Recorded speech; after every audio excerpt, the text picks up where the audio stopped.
Wall Street is greeting the trade news with a collective sigh of relief. Stock futures are up and up sharply this morning. CBS News MoneyWatch correspondent Kelly O'Grady is here to break it all down. Kelly, good morning to you. So glad to have you here. So the markets seem to love it. What are you hearing, and how long could this last? Well, look, this is a vastly better outcome than I think anyone was expecting this weekend. I was talking to a number of investors this morning, and there's a lot of optimism on how fast this happened and what this means for momentum going forward. So it's probably going to be a good day for your 401k based on how things are looking.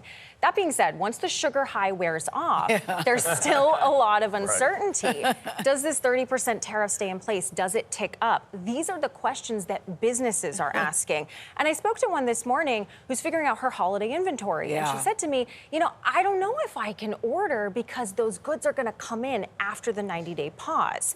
It's hard to know what the tariff picture is going to look like in August. And you sort of zoom out to 30,000 feet. We've been reporting on how places have canceled orders. You're seeing slowing traffic at the ports.